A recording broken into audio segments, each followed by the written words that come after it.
Pour cette dernière vidéo, nous allons nous intéresser au modèle classique de la régression linéaire. On peut commencer par considérer un jeu de données réel qui est disponible sur Internet. On y découvre 50 mesures du temps de freinage d'une voiture en fonction de sa vitesse. L'hypothèse de modèle linéaire, que l'on va faire ici, affirme que le nuage de points que représentent ces données peut être représenté assez bien par une droite. Pour ce jeu de données, on observe donc n couples, yi, xi, et l'on suppose que les yi et les xi sont liés par une relation affine. Ainsi, yi est approximativement égal à θ0 plus θ1 fois xi pour des constantes θ0 et θ1 réelles. Ici, y représente les observations et les x une variable explicative. Dans le cas de l'exemple, on a n égale 50 observations, les yi représentent le temps de freinage et les xi la vitesse des véhicules. L'hypothèse formulée dans le cadre du modèle linéaire est donc que le temps de freinage de la voiture est une fonction affine de sa vitesse. Mathématiquement, on va préciser le modèle que l'on considère. On suppose que chaque yi est la somme de θ étoile 0 plus θ étoile 1 fois xi plus epsilon i. Les epsilon i sont des variables de bruit qui représentent les erreurs de mesure. On va supposer dans la suite que ce sont des variables iid et que leur espérance est nulle pour simplifier. Les causes de ces erreurs peuvent être multiples. Bruit de mesure, variabilité de la population observée, erreur de transmission des données, etc., etc. Dans un tel modèle, un des objectifs possibles est d'estimer θ étoile 0 et θ étoile 1 par des quantités θ chapeau 0 et θ chapeau 1 construites sur notre couple d'observations xi, yi. Avant de formaliser la méthode des moindres carrés, regardons le contexte dans lequel on se place. On cherche à trouver une droite qui représente le mieux possible un nuage de points dans R2. Pour une droite candidate et un nuage de points donné, on a affiché la distance entre le point observé et le point prédit si l'on avait prédit la valeur de yi par la valeur de la droite en xi. Ces prédictions sont les points en rouge affichés. La distance entre les points prédits et observés est donc la valeur absolue entre yi et θ0 plus θ1 xi. La méthode des moindres carrés cherche à minimiser la somme des carrés de ces distances pour tous les points d'observation. Mathématiquement, on formule alors l'estimateur des moindres carrés comme la solution d'un problème de minimisation. On cherche θ0 et θ1 qui minimisent la somme sur les n observations des écarts quadratiques entre yi et θ0 plus θ1 fois xi. Ce problème d'optimisation peut se résoudre théoriquement et la formule est donnée ci-contre.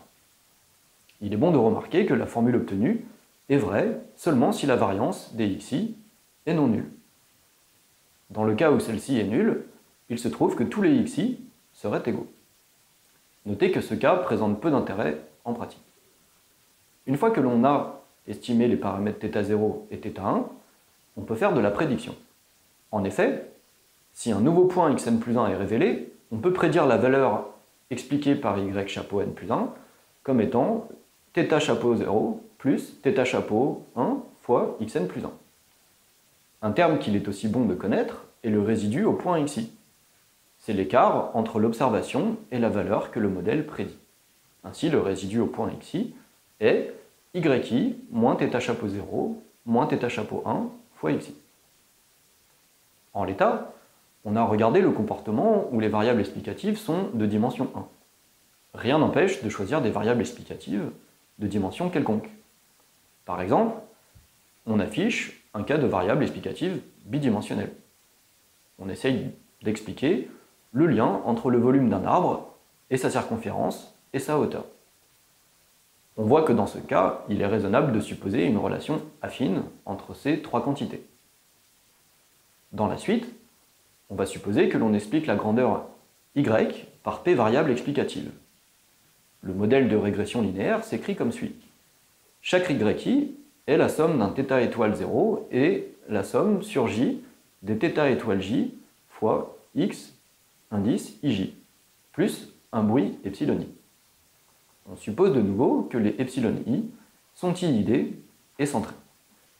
Ce modèle peut être plus clair sous sa forme matricielle. Regroupons les observations yi dans un grand vecteur y, et de même les erreurs epsilon i dans un vecteur epsilon.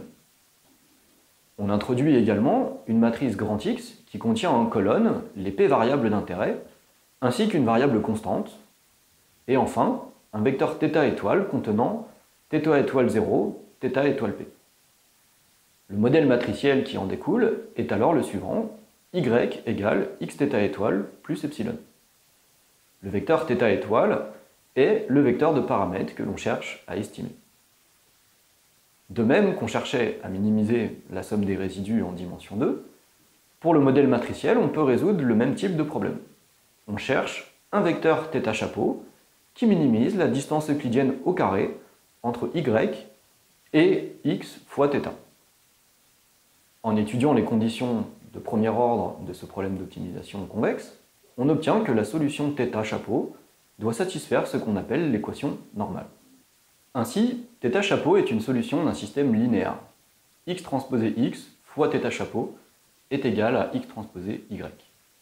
Sous l'hypothèse que la matrice X est de plein rang, θ chapeau est unique et s'écrit alors θ chapeau égale x transposé x moins 1 fois x transpose y. Ceci termine l'introduction du modèle linéaire et les rappels de statistiques. Vous trouverez sur le wiki les codes Python qui ont permis de générer les figures. Bonne continuation!